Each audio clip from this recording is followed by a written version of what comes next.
Hi guys, good morning po mga lodi natin dyan na lagi po nakasubaybay po sa ating YouTube channel. It's me, Dugong Pinoy, nagbabalik po mga idol. So for today's video mga idol ay magre-react po tayo dito sa ating bagong nakitang video courtesy by Everyday. 194 subscriber na po siya mga idol. At dito po sa kanyang video mga idol na pinamagatang Zudi Do It with Lolo. Ito po yung anak ni Jovet Baldivino mga idol na kumanta, no, kasama ang kanyang lolo. So, jamming na po ito mga idol. Panoorin natin kung ito may potential ba talaga itong batang ito. Na, kumbaga alam naman natin si Jovet Baldivino ay isa sa ating napakalupit na singer sa ating bansa mga idol. First PGT.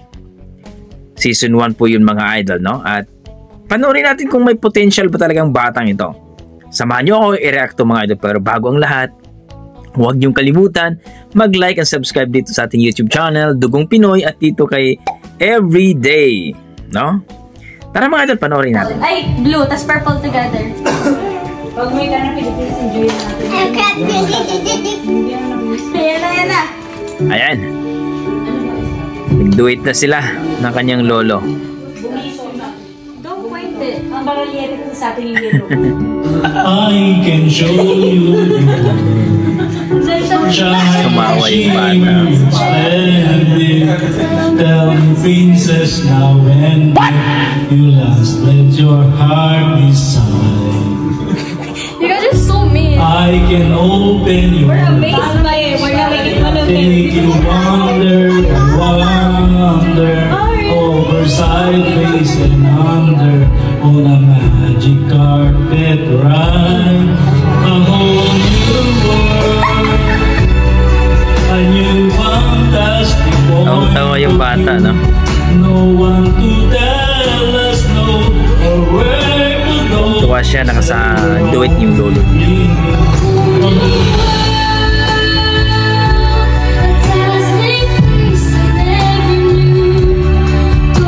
Wow!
That's where we'll be. A thrilling chase, a wondrous play for you and me.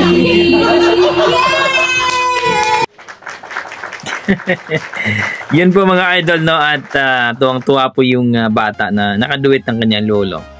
At hindi naman siniseryoso mga idol, at kitang-kita natin yung potential ng bata, no? Na maaari po na kung siseryosuhin niya, at siyempre bilang anak ni Jovet Baldivino, talagang pwedeng, talagang masasabi natin may pinagmanahan talaga. Napakalinaw at ang ganda ng boses ng batang to. So hopefully guys, no, na-appreciate nyo at nagustuhan nyo ang kanyang performance kahit hindi ito masyadong seryoso. Nagkatuwaan lang sila, no, ng kanyang lolo. Para sa akin mga idol, na-miss ako. Natuwa ako sa batang to at talagang kung siseryosuhin to at kunting ano lang, hasa lang, talagang makikita natin ang tagapagmana ng boses ni Jovet Baldivino.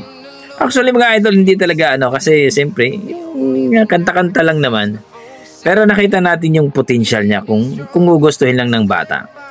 So kayo mga idol, nagustuhan niyo ba ang kanyang performance? Na-ambice ba kayo? Naaliw ba kayo? No? At I hope na nagustuhan nyo mga idol. Please comment down below mga idol para po pag-usapan natin. So para sa akin, wow. At hoping na makapanood pa tayo ng bagong video niya mga idol. So hanggang dito na lang mga idol. Maraming salamat. Basta may dugong Pinoy, malupit talaga sa kantahan yan. Maraming salamat mga idol.